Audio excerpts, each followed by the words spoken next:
boa. Bom, pessoal, nós somos o grupo de linfocintilografia. Nós somos os discentes, né, do professor Carlos Danilo. Nós somos da Universidade de Unifax.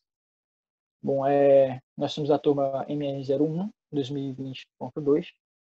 Nós somos graduandos em biomedicina. Eu vou falar um pouco agora sobre a introdução, sobre um pouco dos fatos históricos que influenciaram no desenvolvimento e na criação da linfocintilografia. Os principais influenciadores para a criação da linfocintilografia, a gente tem que voltar um pouco no tempo e pensar um pouco sobre como a radioatividade foi encontrada, né? Que foi por Henri Becquerel, em 1896, que através do urânio ele descobriu a radioatividade natural, né? Outras duas pessoas que foram bastante influenciadores para esse desenvolvimento foi o casal Pierre e Marie Curie, em 1898, que descobriram também através do polônio e do rádio, né, a radioatividade.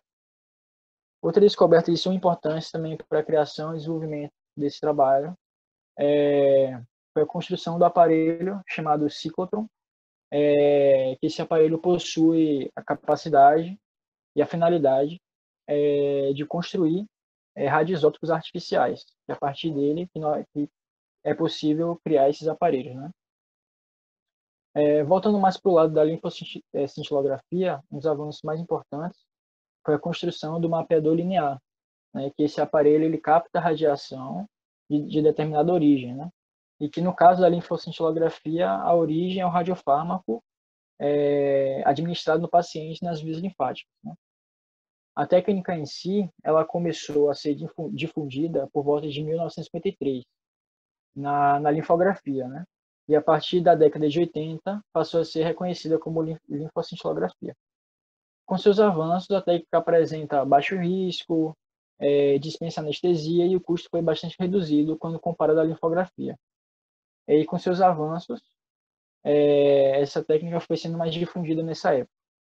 A técnica possui como finalidade a confirmação de suspeita clínica de linfedema e essa técnica auxilia na localização da região a ser analisada, porque essa técnica possui um alto grau de especificidade quando se trata do órgão-alvo. Bom, a linfocintilografia é um exame que foi feito para avaliar, né, a drenagem linfática de alguns tumores, né, principalmente o câncer de mama e o melanoma. E esse exame geralmente ocorre na fase pré-operatória. Os médicos, né, injetam uma pequena quantidade de material radioativo próximo ao tumor. E o exemplo que eu queria citar é o tumor de mama, né, que lá é injetado intradérmico, né, bem superficial, e aguardamos aproximadamente 30 minutos após a injeção para realizarmos as imagens, né? O objetivo com essa injeção desse material radioativo, né, desse radiofármaco, é que ocorra a drenagem, né, linfática. E aí sim, nós identificamos o linfonodo sentinela, né, que no caso do câncer de mama, geralmente é na região axilar, né? E com isso, né, nós temos alguns princípios da técnica, né? Que tem o primeiro é o RAW, né, que é a biópsia radioguiada, e nada mais é do que a localização, né, oculta radioguiada. E temos também o SNOW, né, que vai servir para a localização do linfonodo sentinela, né? O SNOW nada mais é do que a junção do RAW e junto com o SNOW, né, que vai conseguir localizar o linfonodo sentinela. No RAW acontece uma injeção de uma substância radioativa chamada tecnécio, né, que vai ficar no local do tumor. E durante a cirurgia existe um aparelho chamado Gamma Probe, que esse aparelho vai localizar, né, onde está a lesão, e os cirurgiões, né, após utilizar esse aparelho, conseguem localizar o local exato dessa lesão e fazer o procedimento sem maiores complicações, né, com muita precisão. E assim como o RAW, o Snow é a associação, como eu já falei, né, é a associação do RAW, né, com o mesmo material radioativo, que é o tecnécio, e vai ser injetado, né, na mama para e esse material vai migrar para o linfonodo sentinela. E nós identificamos também com mais uma exatidão a partir do aparelho, né, do Gamma Probe, que vai dar uma exatidão, né, para os cirurgiões conseguirem realizar a localização exata do tumor. Então, dito isso, né, nós temos alguns radiofármacos, né, que nós devemos levar em consideração, né. Aqui, como nós citamos aqui no slide, temos o Dextran 70, né, e o 500. O Dextran 70 é para uso exclusivo, né, em radiodiagnósticos na medicina nuclear, que tem o seu uso restrito somente a hospitais e clínicas especializados no assunto, né. A administração desse radiofármaco deve ser intradérmica, né? E o Dextran 70 é utilizado exclusivamente para linfoscintilografia, para avaliações de vias linfáticas e detecção do linfonodo sentinela. Vários estudos já foram realizados, né, com o Dextran 70 para a detectação do linfonodo sentinela, né, com diversos pacientes e diversos tipos de câncer, e ele se mostrou eficaz principalmente no câncer de mama e no tratamento de melanomas, né? Os linfonodos foram detectados em 92 a 98% dos casos, sendo a técnica fundamental no estadiamento do câncer de mama.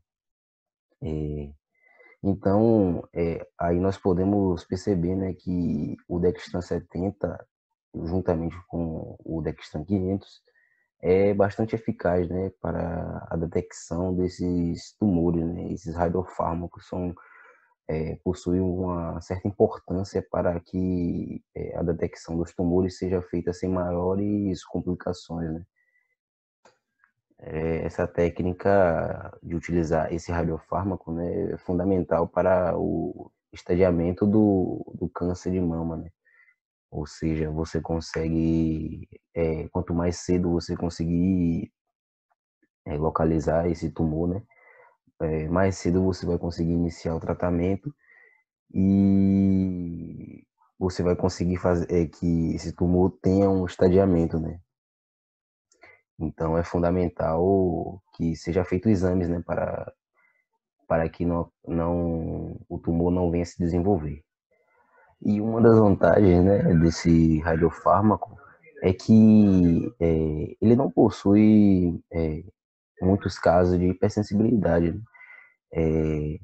A única ressalva que nós devemos fazer, né, é para as pessoas que estão com suspeita de gravidez, né, que após a injeção desse radiofármaco não deve amamentar nas próximas 24 horas, né, para que o organismo faça a limpeza, né, consiga expulsar essa substância que foi injetada no corpo da mulher grávida, né. É a única ressalva que tem para fazer em questão de hipersensibilidade. Não há muitos casos de hipersensibilidade. Por isso que o tratamento com esse tipo de radiofármaco é muito preciso e eficiente, né? A detecção do tumor com esse radiofármaco. Então, somente essas ressalvas que devem ser feitas, né? Já o radiofármaco TCSA, né, também é um radiofármaco bastante eficiente, porém o que muda nele mais marcante assim é a forma onde é aplicado, né? Porque é entre os dedos do paciente. E depois dessa aplicação entre os dedos, né, vai ser realizada imagens com durações de 40 minutos, né? E o paciente tem que retornar com mais ou menos umas 3 horas meia para realizar novas imagens, né, com duração de 15 minutos, para assegurar daquele resultado, né, que para não dar um falso diagnóstico ao paciente. Então, uma característica marcante mesmo desse radiofármaco é a aplicação dele, que é entre os dedos do paciente.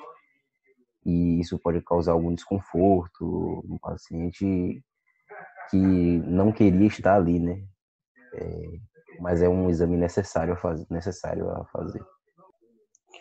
Aqui nas imagens, como nós podemos ver, né, a primeira imagem aí é uma imagem do Gamma Probe, né, que é o aparelho que vai detectar com exatidão e precisão aquela lesão causada pelo tumor, né. É um aparelho bastante eficiente para fazer esse tipo de exame, né, que é a linfocintilografia. A maioria dos médicos utilizam ele para localizar esses tumores, né? E aqui nós temos a imagem de um exemplo de um radiofármaco, né? Que é extremamente radioativo. Nós temos que ter cuidado, né, na hora da manipulação dele, né?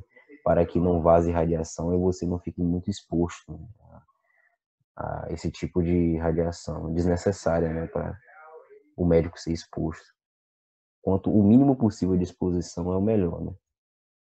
E sempre verificar, né, após cada exame, se não vazou radiação, né, no dia seguinte. Sempre temos que verificar.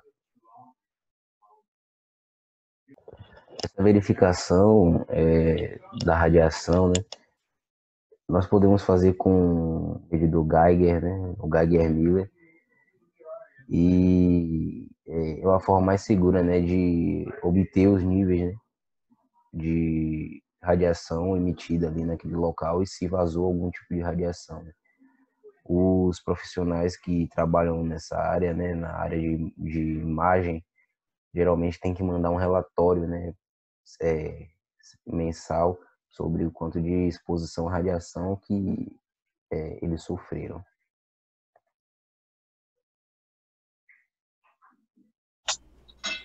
Eu vou falar um pouco sobre o protocolo de aplicação, nesse caso, em membros inferiores. Logo no início, é aplicada 0,2 ml de uma solução radioativa no local onde quer ser examinado. Após esse procedimento, você tem que checar se não houve nenhuma pulsão venosa acidental, ou seja, se não houve nenhum extravasamento de sangue ou algo do tipo. Nesse processo do exame, conta também com a ajuda de um colimador de baixa energia, que é o pico de 140 kV, que no caso, esse equipamento ele é utilizado para a resolução da imagem.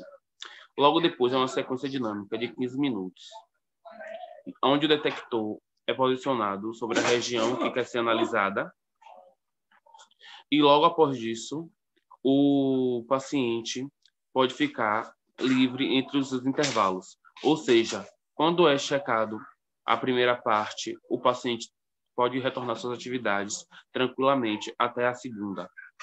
E assim sucessivamente até o fim do exame. Não é necessário que, durante esses intervalos, o paciente fique na clínica. Olá, meu nome é Rafaela Figueiredo da Silva e hoje vamos falar sobre o exame de linfocintilografia.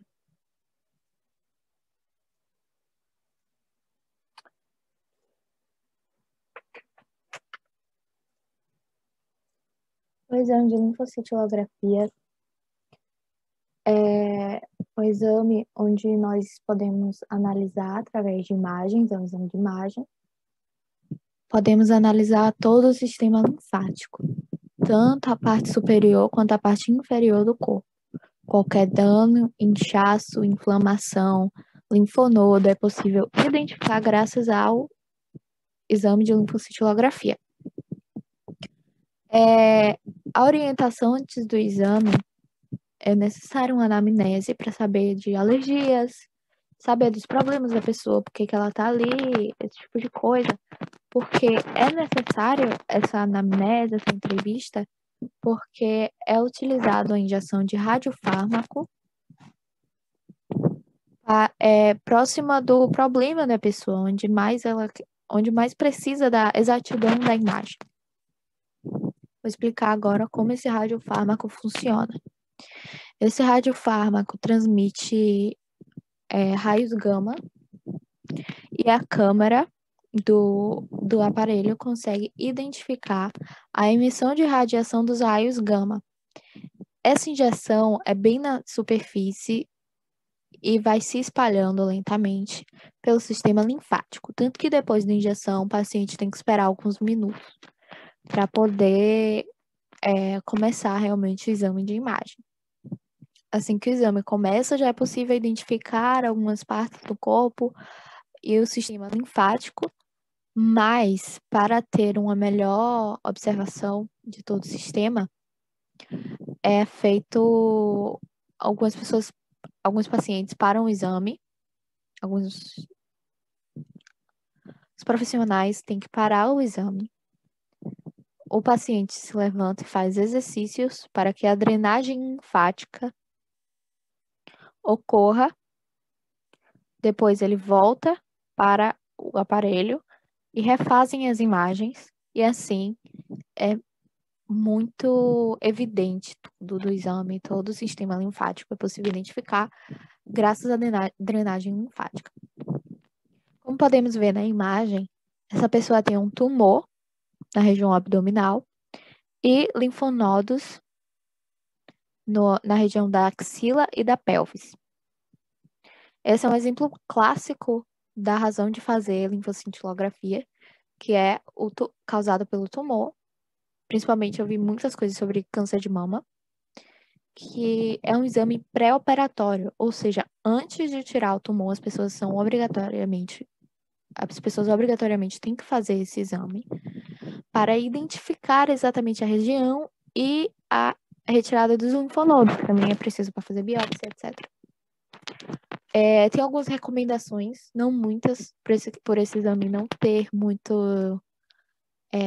por ser só utilizado esse fármaco, esse radiofármaco, não causa muitas reações alérgicas, então também não tem muitas recomendações. Além de não utilizar roupas com metal, não ter piercings, brincos, etc., como qualquer exame de imagem. E também não é recomendado em pessoas grávidas, amamentando, etc, etc. Ou seja, é um exame muito útil. Não parece, né, pelo menos, ser muito difícil de fazer na questão de paciente. A imagem fica bem clara, como podemos ver aqui nos exemplos. E é isso. Espero que tenham gostado. Esse é o exame de linfocintilografia.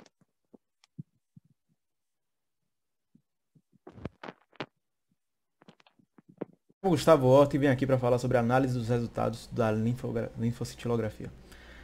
Eu trouxe duas imagens, porque a gente está falando sobre um exame de imagem, né? Trouxe uma imagem onde constata uma situação de normalidade, onde o paciente está em boas condições em relação ao sistema linfático, e outra que se trata de uma patologia. Eu vou fazer uma análise bem breve aqui da tal situação. Como já foi dito anteriormente, se trata-se de um exame que é aplicado um radiofármaco na região linfática onde a gente quer analisar, e assim, através de radiação, a imagem é dada para a gente. E bom, como é que a gente analisa se está normal? Na situação de normalidade aqui, a gente já vê que não teve nenhum tipo de atraso para o radiofármaco passar aqui, ou seja, ele passou tranquilo e o exame apresentou todas as áreas que tinha para ser apresentada no sistema linfático. Como por exemplo, os linfonodos estão aqui bem apresentados, assim também como as vias linfáticas estão bem tracejadinhas aqui, e você não consegue ver nenhum tipo de obstrução, ou seja, você vê que o canal linfático está tranquilo, está tudo certinho. Por isso que não tem nada fora do normal e está tudo bem traçado, tudo bem representado. Já na situação patológica, a gente já vê que a coisa não está muito legal. A gente já vê que os linfonodos aqui, o linfonodo igual aqui, que no caso seria uma íngua, ele já não é aquele linfonodo normal como está aqui. A gente já vê várias obstruções aqui. A gente não vê essa situação certinha aqui do traçado dos canais linfáticos. A gente vê que tem obstruções que não está nada bem representado. Ou seja, a gente já nota que tem uma malformação aqui dos canais linfáticos. A gente nota que o radiofármaco ele não passou aqui tranquilo como ele passou aqui em cima. Ou seja, a gente nota que aqui tem uma patologia, a gente nota que aqui algo está errado. E bom, quais são as possíveis patologias que, analisando aqui, eu posso chegar à conclusão que é a seguinte. Pode ser um linfedema primário ou secundário, que se trata nada mais nada menos, do primário se trata de uma má formação congênita dos canais linfáticos, ou seja, de nascença já, você já nasce com seus canais linfáticos meio que obstruídos, adulterados. Ou secundário, como é que funciona o secundário? É quase a mesma coisa do que o primário, só que não é de nascença, e por questões de durante sua vida, você pode ter uma infecção que alterou isso, ou então uma cirurgia, alguma coisa que ocasionou na obstrução, alteração dos seus canais linfáticos. Ou seja, então já aqui por resumo, já notamos que na normalidade a gente vê tudo traçadinho tranquilo, a gente vê os linfonodos, as vias linfáticas, a gente vê que está tudo ok. Mas já no caso de patologia, a gente já vê que não mostra muito legal, que tipo, os canais estão meio obstruídos, como pode ver aqui, tá meio que não dá para passar as coisas direito, a linfa no caso. E é isso, velho. Eu vou falar sobre a contraindicação e os efeitos colaterais, os principais, que são do exame. A indicação é para gestantes e para gestantes que estão amamentando, ou aquelas com suspeita de estar gestante. O problema de dar esse radiofarmaco em uma gestante é que ele afeta o feto. Então, por isso que não é recomendado gestantes fazer este procedimento, este exame. Os principais efeitos colaterais são a dor, a coceira e a vermelhidão que pode ocorrer no local da injeção. Também pode apresentar uma reação sistêmica, que é muito raro, mas também tem anafiláxia, que é uma reação que pode ser fatal até.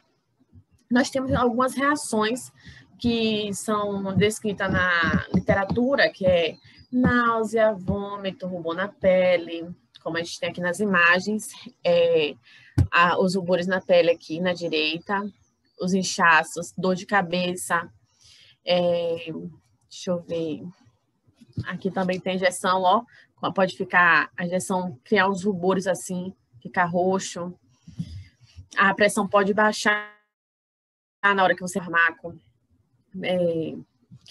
pode dar tontura também. Essas são as que estão na literatura. Obrigada. Acabou, amiga. Bom, gente, meu nome é Nathalie. Como vocês já viram, o seminário a gente rodou em torno do exame de linfoscintilografia, que é um exame de medicina nuclear que utiliza radiofármacos. Como vocês já viram aí, vocês já viram sobre princípio da técnica, histórico, finalidade, protocolo, análise, como o paciente é preparado. Então, eu deixo para vocês hoje um estudo de caso clínico.